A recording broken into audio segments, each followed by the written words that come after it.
Welcome to the Success Pick and Mix podcast. I'm your host, Nicky Raby, a professional pick and mixer. I'm a personal brand coach, a speaker, an actor, a creator, and a podcaster. I'm on a mission to help you find and create your version of success. Your pick and mix of life and business on your terms. A blend that complements your personality, your goals, and your circumstances. Since 2018, I've been sharing interviews and mini episodes to help you unlock your next step, to make it real and make it happen. Round here, we dream big. We go for the ideal version.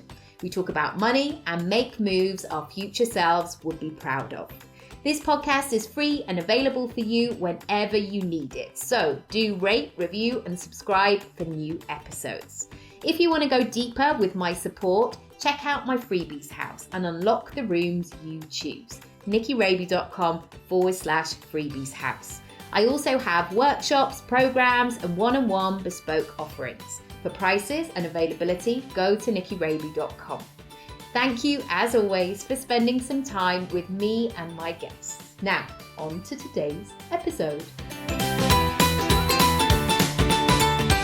In today's episode, I'm talking to Esther Walker, who is a journalist and has been a journalist for 15 years and worked at The Times, The Evening Standard and The Independent. She started a successful cooking blog in 2007 called Recipe Rifle and has written 2 books, The Bad Cook and The Bad Mother. She continues to freelance and has a new blog called The Spike. She's married to fellow journalist Giles Coren and they have 2 children together. This is an interesting one. We talk all about creativity. Not that the others aren't interesting, of course. We talk about creativity, how to negotiate, how to put together your package, how to get work, and how to continue to evolve when your industry perhaps has come to a bit of a standstill or is maybe not developing in the way that you wish it to, i.e. they may not be paying. I hope you enjoyed the episode. Hi, Esther. Hi.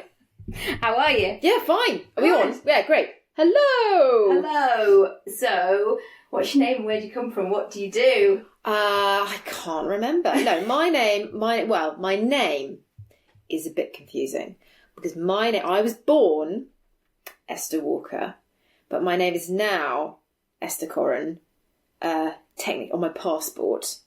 But because my husband, who's called Giles Coren, does the same thing as me, well, a bit more successfully, it means that when I do my primary job, which is writing in newspapers and magazines, I use my maiden name, which is Walker, because not only does my husband write in newspapers and magazines, so does my sister-in-law, as did my now deceased father-in-law.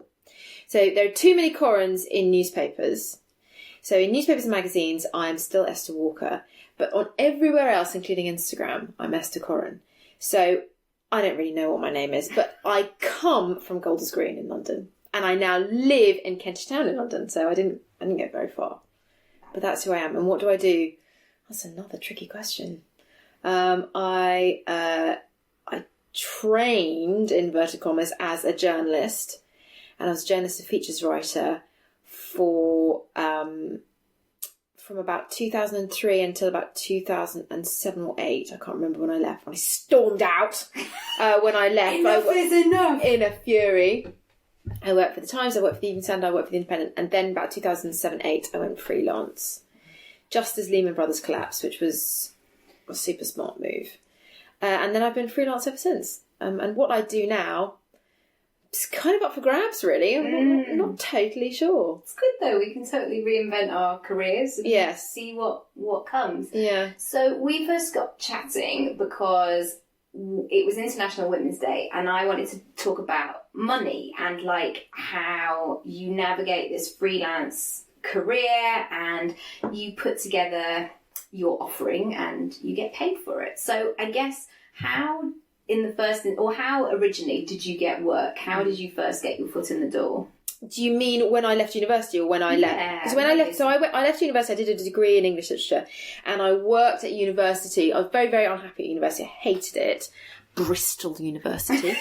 Very happy to name it. I really didn't like it. I didn't have a nice time, but I did like working for the student paper, which was a multi-award missing out on newspaper called Epigram. It was possibly the worst student paper ever produced by any university ever.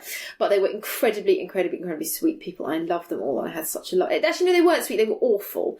But they were like me. We were all journalists and I really loved them. And in fact, it was my safe place, the student paper. It was really lovely. And this was obviously, not pre-email, but kind of. That's not how we communicated. We can remember pre-internet. Oh, yeah, broadly pre-internet. The internet was a bit kind of phone my landline after 6. Phone my landline after 6. I did have a mobile phone. We sent text messages to each other, but it just, anyway, it was a bit communication. It was a bit analog communication wise, and it was in this sort of rusty, scummy room, and it was great. And I loved my friends on my student paper. So when I left, I went to journalism school, and I very nearly didn't get into journalism school because I did so badly in my degree, because I just didn't like it and didn't understand what was going on. But I made it to journalism school, and I loved it there as well. It was brilliant. I was like, my God, this is what a student experience ought to be like. Doing something fun that I like with people that I love, who we all went to the pub together. We all sort of went out with each other. It was all just great. It was just really lovely. And journalism school was fun, and they made you do loads and loads of work experience. And a place I did work experience was a place called The Week magazine, which is a news digest magazine, and I was there for about 2 years. But it wasn't really journalism. There wasn't very much writing going on. I was very junior. I was answering the phone, doing a lot of research. And then a friend of mine from journalism school got me an interview to be working part-time on the reception at the Times magazine. So, other people I knew had columns in the Telegraph. For real. There was a girl at school with me who had a column in the Telegraph, and they had, big... So annoying. They were going to America, and I was taking out the bins at The Week. Anyway, so I went to the Times magazine, where I was there sort of part-time as a sort of receptionist. And if you hang around for long enough, you get some writing work. And so I got a little bit of writing work at the Times magazine, nothing major. But while I was there, when you're there, they give you a Times email address, which was basically my most prized possession. For years, for years after I left the Times, I hung on to it and I logged in so that it didn't kind of go dormant. And with my Times email address, I emailed all the other departments in the Times, all the other places where nobody wanted to work, obituaries, public agenda supplement, the career supplement, the diary, everyone got a little email from me going, oh hi, I'm just doing some work at the Times magazine at the moment. I'm just didn't say what it was, I'm opening the post. I'm doing a little bit of work in the building at the moment, and do you need an extra pair of hands? And I got a little bit of shift work elsewhere, but it wasn't really anything to keep you it wasn't really gathering much pace. It was fine, but it wasn't really gathering much pace. Nobody was going to give me a job. It was all quite a bit of a closed shop. And then I can't remember how it happened, but someone told me that there was a job going on in the diary at the Evening Standard, which is the gossip column. And I thought, oh Jesus, that's the last thing in the world I want to do. I don't like parties. I don't like staying up late.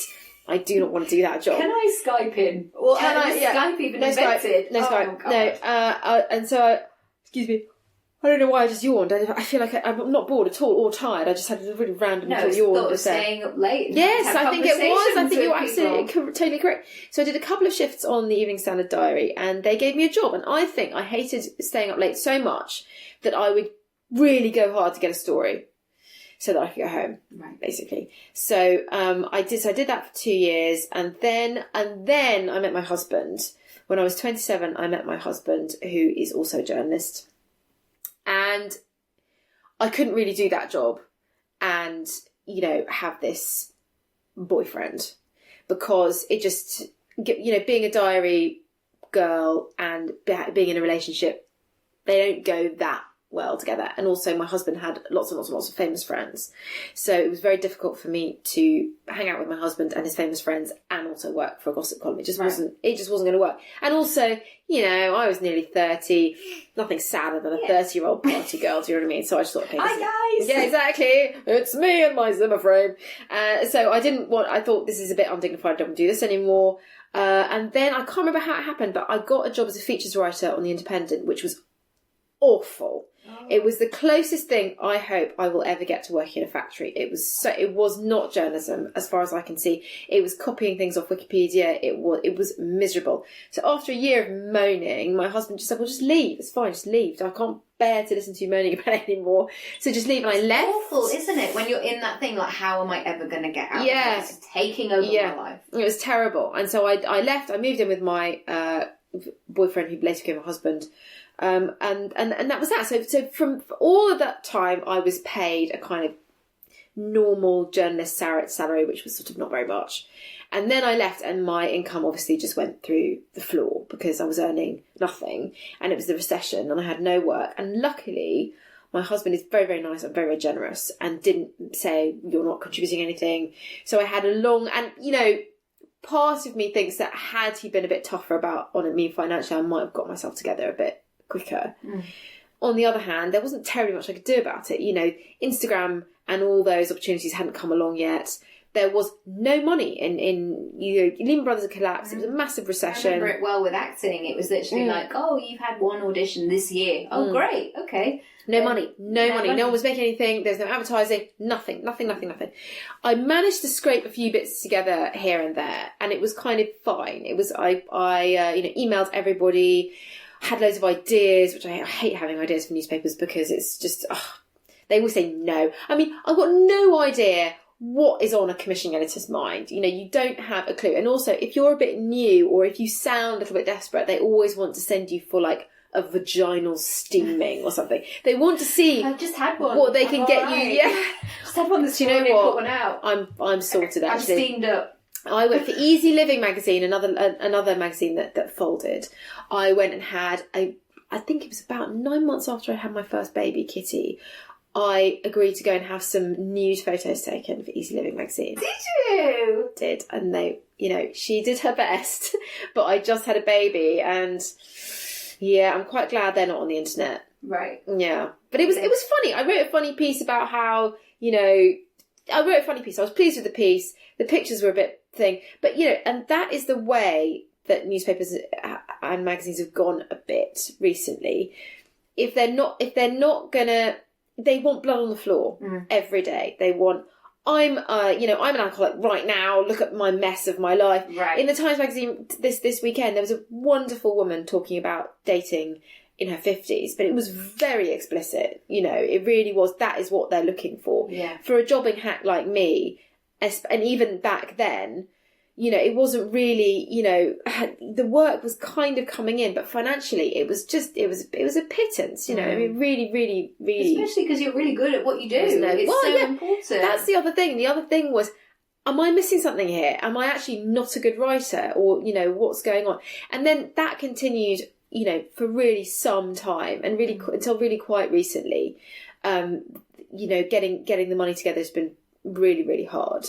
And I had a couple of columns, but they were, one of them was about writing about exercise classes. I mean, it was BS of the highest order. I really, really didn't like it. I always had to scrabble together childcare for my kids. It was all just, it was just, I really didn't like it. And I've always got a bit of the exercise wear, like, missing. Like, I've got the top, but then the bra looks weird, or, like, I can't tie my shoelace because, I don't know, it's tricky. There was a thing, I had to have my photos taken every time. It was ridiculous because in order to do some new weird exercise class, you have to do it a couple of times to get the hang of it. If you're just going to go into like Madonna's Keep Fit or something, you're going to arse it up and look like an idiot. And I just felt like it was just sort of humiliation journalism, basically. So I quit that, and my husband sort of rolled his eyes and went, all right, another column bites the dust. And then Instagram came along, and ta-da!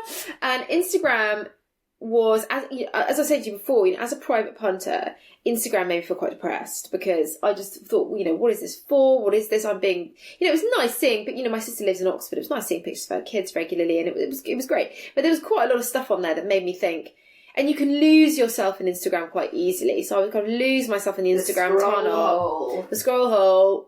That's a good phrase. Yeah, I would lose myself down the scroll hole, and then look up and go, Jesus, I haven't done anything today, and I've just been sitting here feeling bad about myself. This is terrible. So I came off Instagram, and then I thought, hang on, I'm being a real baby about this. Instagram is where it's at. You've got to try and make it work for you somehow. Yeah.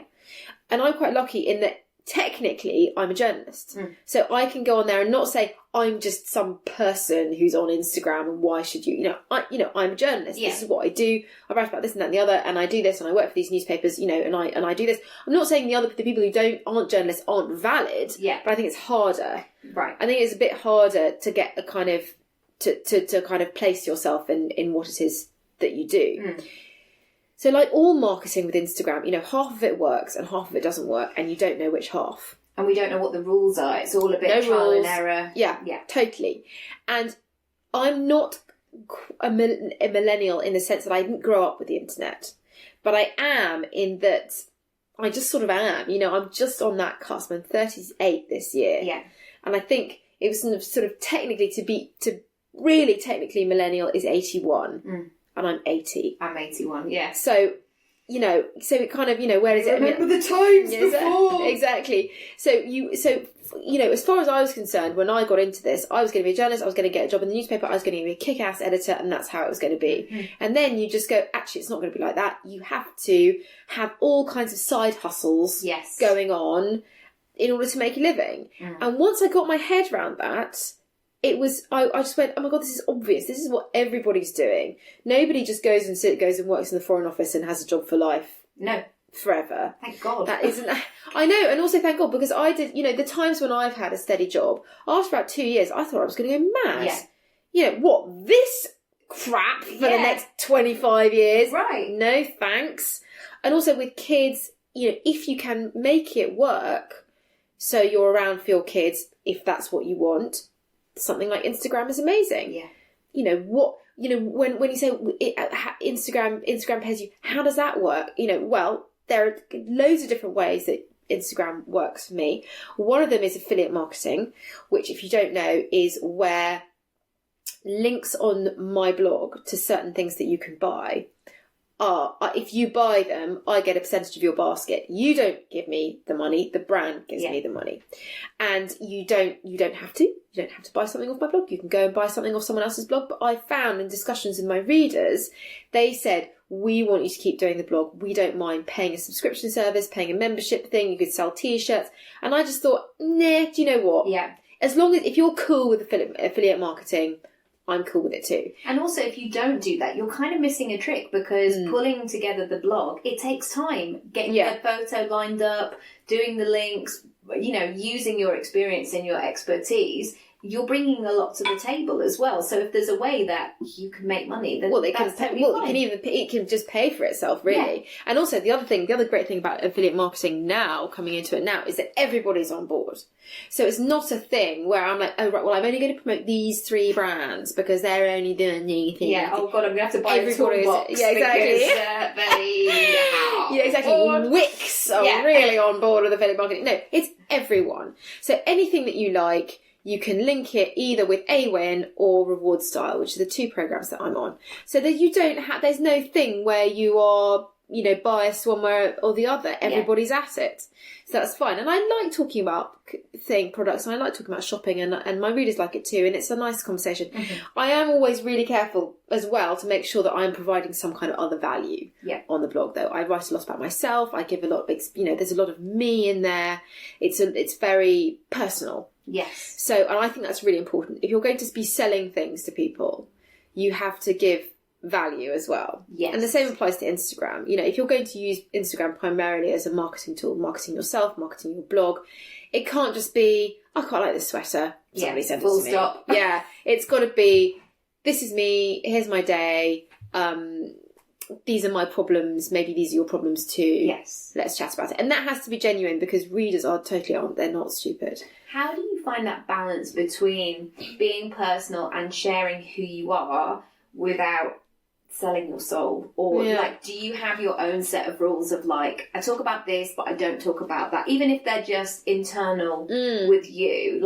I have dabbled a bit with vlogging, but not really. But you'll never see that shot of the time lapse thing of me getting out of bed, because I'm like, nobody needs to see that. It's fine. It's a thing. Yeah, so Zoella, or those kind of, when they're like, oh, the camera's running already. Right. How do you have your own set of rules in terms of the content that you share? I'm a massive prude. So I don't ever really talk about bodily functions of any description. Yeah. If somebody asks me about having a baby or what happened or whatever, then I'll go and then your your vagina might tear, right, and then they have to put some stitches in, and then that's that. Yeah. But I wouldn't kind of think, right, I want to come in and talk about my episiotomy. That wouldn't fill me with. I would just think, you'd be like, oh, let's get the dictionary. How do we spell it? Do I have to? Or I don't talk about sex because I don't really want to. And I don't think I'm any sort of expert. Sexpert, no. And I just don't want to talk about it really. Yeah. And so that I would never talk about that. I really try very hard not to slag my husband off and not to slag my kids off, because I don't think that's not nice. It's not nice for them, and I think that it's not necessary. What do I talk about? Oh my God, if I don't slag off my husband and my kids, and I don't, I'm not talking about exactly what do I talk about? But I think that there are lots and lots of people who talk about those things, who talk about sex once you've had children or bodily functions or whatever, like just digestive things, or I don't know. I think there are lots of people who talk about it really candidly, and I think it's funny. I mean, I think toilet humour is hilarious, but just for me, I don't talk about that you stuff. Get that instinct yourself going, this feels good, or this doesn't, or it's not for me, or whatever. I have no holds barred on stuff like how I'm feeling. I'm feeling angry because of this. I feel sad because of this. I feel ashamed because of this. That all those, and because of that, and also sort of confessions. I did this bad thing. I did that. I did. I'm quite happy talking about that. But, other stuff, other kind of physical stuff, just because I'm a little bit prudish. And money, I'm always happy to talk about money. Not exactly what I earn, because because it might be less than other people. But yeah, talk about money and talk about how to ask for money. Yes. We're happy to talk about that. How does that work now that you've got all this experience under your belt? And so how do you get work now? Does it come to, do you have an agent, or like what's I don't have an agent. I think I was talking to an agency called the Tape Agency, who were very, very nice and tough, good. They were good. They knew what they were talking about. But I'm so used to negotiating my fees myself. And my husband is also very good at that kind of thing. We were talking earlier, not on the thing, about what were we talking about? What am I talking about? Who am I? What's my name? We were talking about the importance of negotiating your fees and the importance of finding your language. Okay, so we were talking before about the importance of finding your own language when it comes to talking about money. Yes. And my husband is very good at finding non-aggressive language to talk about money. He's very good at saying, well, you don't have to say how much you're going to pay me. You can say something like, and what's the fee for this piece? Or, and how much should I invoice you for? And his point is always, if you even ask, that will raise the fee by 5%, because or even 10%, 20%, who knows? Because nobody asks. You can take advantage of the fact that nobody asks. Yeah. And the other person you're talking to might be a little bit embarrassed about money. Yes. Too. They might have those money blocks of like, oh, actually, I've been here for years and I'm not really getting paid well. So actually, I don't want to introduce that because it's a bit annoying if somebody else is getting paid. And the other thing is that there is a thing where people don't want to look like they are powerless. Right. They don't. Well, some people go, oh no, that's just what money we've got, and then we haven't got any, we're so poor. But other people don't want to look powerless, so they want to say, well, normally our rate is this per word, but for this piece we'd be happy to pay that. And just by asking, there are so many things in play. And I think in creative industries, it's very the assumption is that you're doing it for just out of the goodness of your heart. Yeah. And yes, there is an element of that, because I could be a lawyer, but I'm not. Yeah. There is an element of that, but there is also an element of, you have to pay me. Right. And you have to pay me, and you have to tell me what you're going to pay me. I don't want to sit there guessing how much you're going to pay me for this piece. For people I work for a lot, like the Times, I know what their rate is. I know they're going to pay me. Yeah. I don't give them hell every time they ring me asking what they're going to pay me. So newspapers and magazines is one thing. And then you have the brands. So when brands come to you, and they come to you in all sorts of different ways, directly, a friend who's doing a campaign might say, will you do this campaign with me? It usually comes in the form of a photo shoot or a podcast. Right. And then they say, what's your day rate? How much do you charge for this? And then I scuttle into my husband's office and I say, oh, darling, now look, this skincare brand want me to do this podcast. And what shall I say? And he said, oh, well, why don't you say what you really want is this much, but you'll do it for that much as a thing. So, and I go, oh, okay. And then it starts to become quite fun because it's a brand and because you don't really know what their budget is. And they may not do. They may not know. They don't know. Yeah. And you can say, well, I usually charge £5,000 a day or whatever. I don't charge £5,000 a day, but I usually charge it's like the models £10,000 a day. Just hypothetically, I usually charge £10,000 a day, but I would really love to be involved in this campaign. And if the funds aren't quite there, then, what were you thinking? So you can go in there and they mustn't think that you're a punk. And that's quite an important thing to have in your mind. You are not a punk. You are nobody's punk. And you should have to put aside any notion of being grabby or being greedy, or you are doing a job of work and you are nobody's punk. Yeah. So, because if you went in a shop, you would expect to pay for something. Exactly. And there's that very famous, brilliant story about Marks and Spencer's magazine, which used to be free at the tills. And it was free, and then they had these stacks of these beautiful glossy magazines full of lovely pictures, things to buy from Marks and Spencer. Nobody picked up a copy. Apart from my nana. Apart from your nana. It's got all of them. Yeah, and then they started charging £1. Right. Which they didn't need, but they went, well, let's start. So someone said, well, why don't you start charging for it? Because maybe people think it's not worth anything. They started charging £1 for it, and it flew off the shelves. Amazing. So Marks and Spencer's thing of nothing is 0.99. Everything is £20, £30. Yeah. So it was £1, and you could pick it up and you could add it onto your bill. They'd go boop and beep it through, and then they sold out. Yeah, and people would actually then read it and value it and look after it. Because they're buying something for value. So it's all about, that. So that work with brands is really fun because I know how much money newspapers and magazines have got, and it's nothing. So, and when you take money off them, you just think, oh, I'm just killing the industry by asking for more money. Yeah. Some massive global brand, you think, oh, hey, how much are they going to pay me? It's really fun. And I think if you can get your head around the fact that it's just a game, that really helps. It's not emotional. It's not emotional, this is the link that many women, I don't want to say women, but many people. Creative people of like, they're so worried, or they kind of give you 4 paragraphs as like why they deserve it, or would it be okay? And actually you just have to strip it back and use very clear and distinctive language.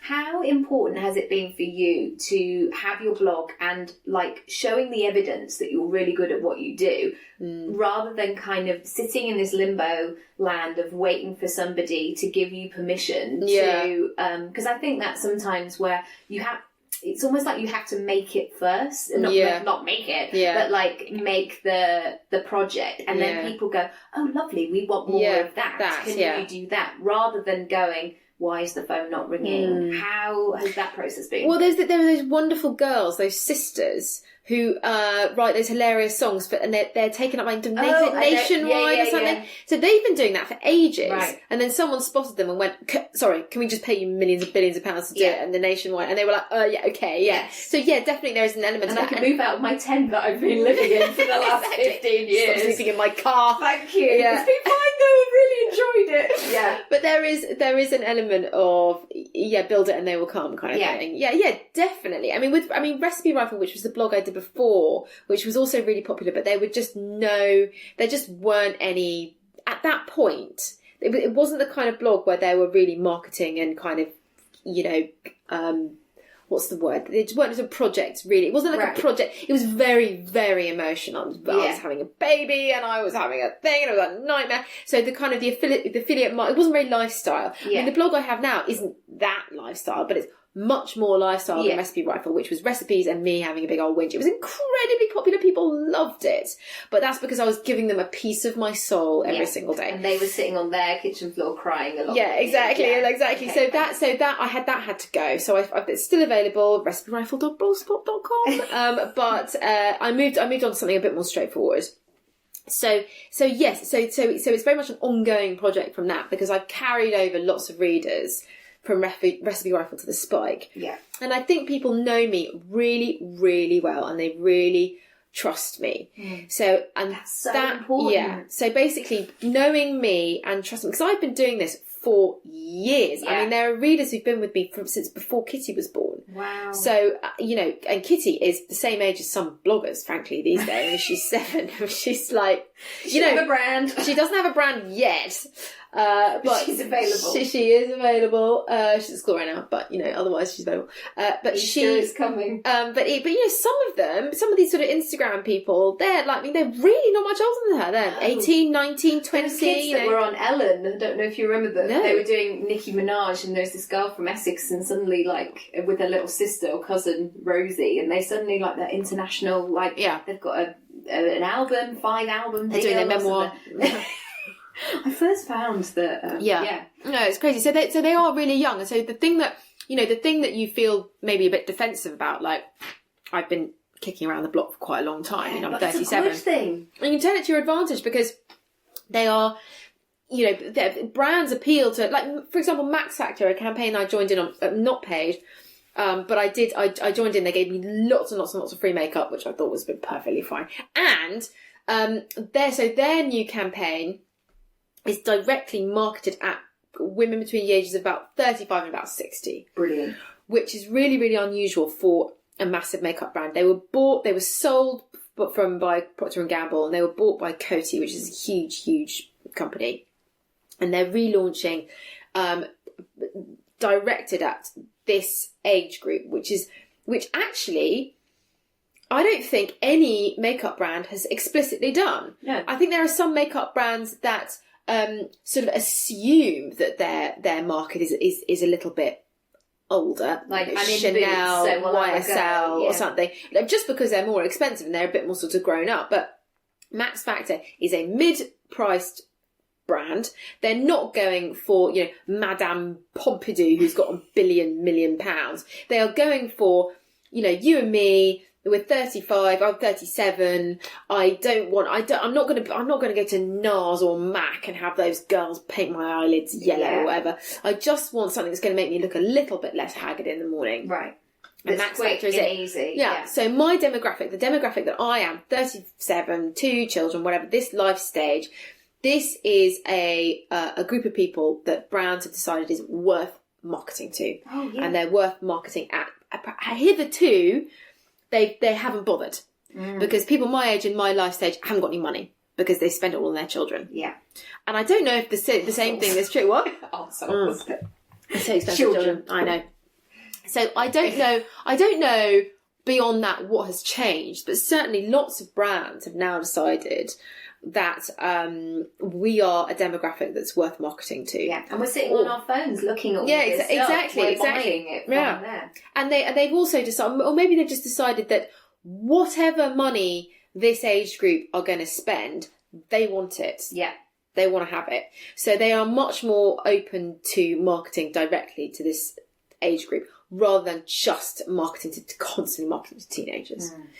Where am I going with this? Well, one thing I was going to ask in terms of creative stuff is, if you've got I've got a creative partner, he's an actor, he gets lots of good things coming his way, I'm sure your man does also, but it's that fine balance between one of you is, well, unless you have a brilliant babysitter on call at all times, is how do you do the thing where it's all about negotiation within the family roles? And I think I sometimes find this is that, on one hand, it's you're trying to support somebody and go, yes, of course, go to that drinks thing because it might end up that person is there.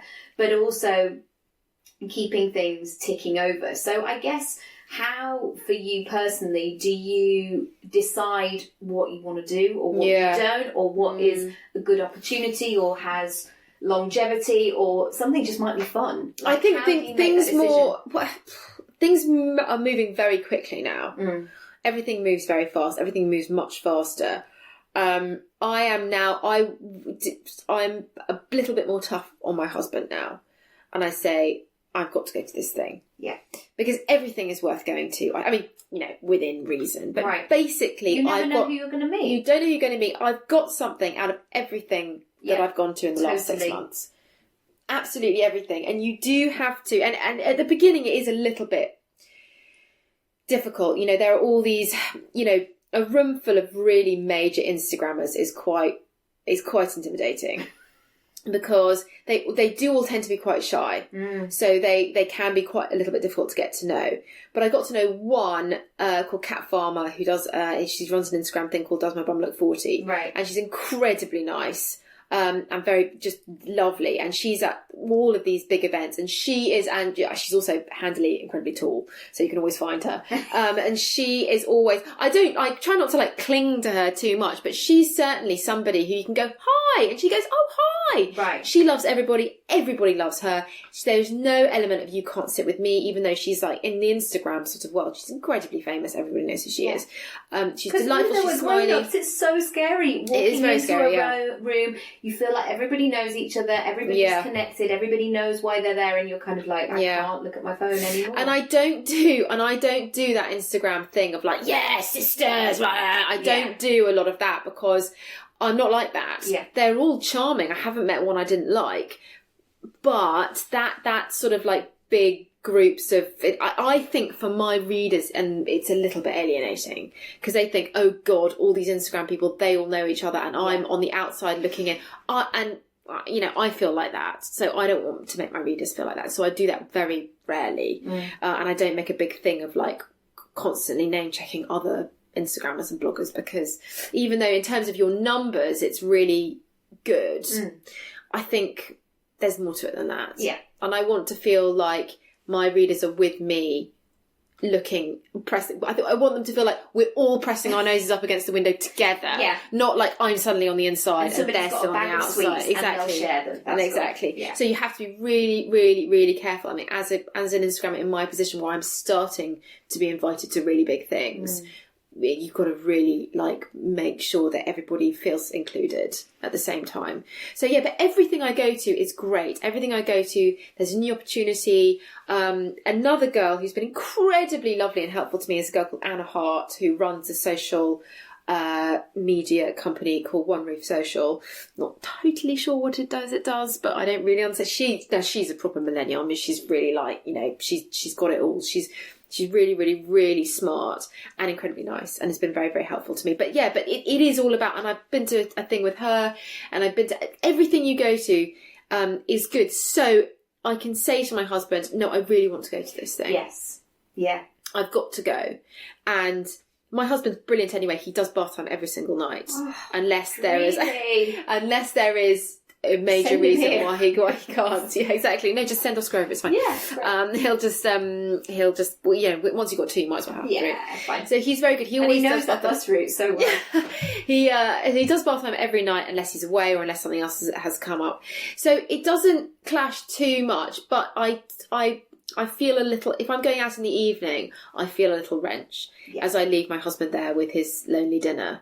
I don't like doing that terribly much. But daytime events, as long as I'm back to pick up, my husband takes the children to school in the morning as well, so breakfasts I can always do, so it's all fine. He's never, but then I haven't put myself out for it until now, until money started coming in and I was earning, and I was like, look, they paid me this for doing that. He goes, brilliant, that's great, go and do more stuff, back when it's be back to pick up the kids. Okay, so I mean, it's a constant kind of, it's a everybody has it. Everybody has it, and nobody's got it figured out all the time. No matter what it looks like on the outside of, you know, I think sometimes people can see a snapshot of somebody's life, but we're all trying to figure it out with no rules. It's not like we're all estate agents going, okay, brilliant, so this is what you get for a 2-bed, and this is what, like, it's always changing. You have to, when you go in, you have to choose who you have kids with quite carefully. Oh God. Because it's so... Thank God I didn't have kids with the others. Oh my God. Can you imagine? I'm mind boggles. What would he be like about changing it up? He wouldn't even turn up. He'd be like, babe, I'll definitely be there. Yeah, exactly. You're like, oh, that was 48 hours ago. Yeah. You're not even in the same country. One last question, which is, where would you like to be in 5 years' time? Like, career-wise, or, well, however you want to answer it, really. I would really like to be, I would like to still be earning money from my writing. In whatever form that takes. I don't really mind. I just really love writing. I wouldn't mind doing lots of copywriting. Someone asked me if I wanted to write comedy. I'm not sure I'd be that good at it, but as long as someone... And that's more creative heartache as well, do you know what I mean? So I think I've got like 4 scripts in there that are like just not completed, but they're really good. Clearly. The wardrobe loves them. Exactly. It laughs all the time. I've only ever really wanted to earn a living from writing, basically. I'm not going to be kind of creating video content or taking really amazing photos. I'm just not. So in 5 years' time, I would love to be, I mean, I say financially independent, that makes me sound like I'm going to leave my husband. I'm not, but I would love... TBC. Exactly. It would be fantastic to say, you know, I earn a really good living from my writing.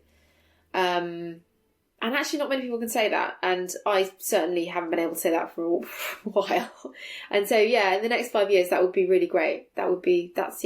And there's also a time and a place for it, like we were saying earlier, like people, the pressure to start doing something amazing or opening a global company when your child is 3 weeks old. Yeah. You don't need to do that. Like we're going to be living and breathing and drinking and having a great time until we're 90 plus, hopefully. I think one thing that really stayed with me from my time writing obituaries for the Times. Sometimes some of my obituary people die and like pop up and I wrote that. Yeah. Like 10 years later. Great. Yeah, he was really interesting. So one thing I really learned from writing those obituaries is that life goes on for an awfully long time. Yes. You know, 80 years is a long time. So don't worry about it, because you're going to be, I mean, look, with any luck, you're going to be alive for a long time. Yeah. And the second thing is that even before millennials came along, people had so many different lives within that one life. And I remember, you know, in the obituary, you'd write something like, in 1973, he decided to start a new business from his bedroom as a spread better, and then sold his company 15 years later for £90 billion. And you think, wow, yeah, you can just start again.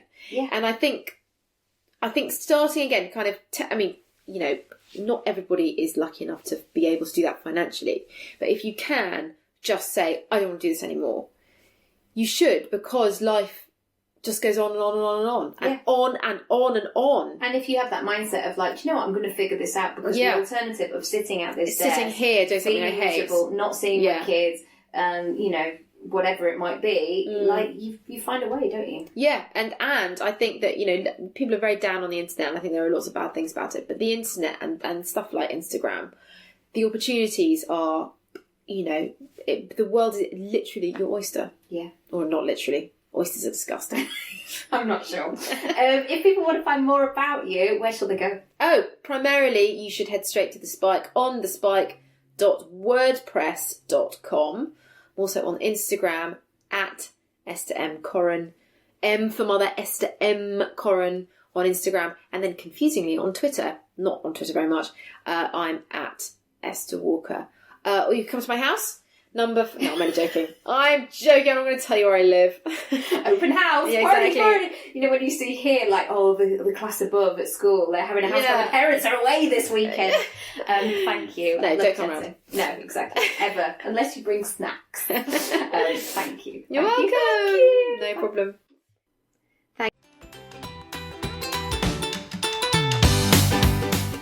Thanks so much for listening to today's episode. If you haven't already, feel free to rate, review, and subscribe for all the brand new episodes. If you want to go deeper with my support, check out my freebies house and unlock the rooms you choose. nickyraby.com/freebies house. I also have workshops, programs, and one-on-one bespoke offerings. For prices, availability, or just to have a chat with me, go to nickyraby.com. Thank you, as always, for spending some time with me and my guests, and I'll see you next time.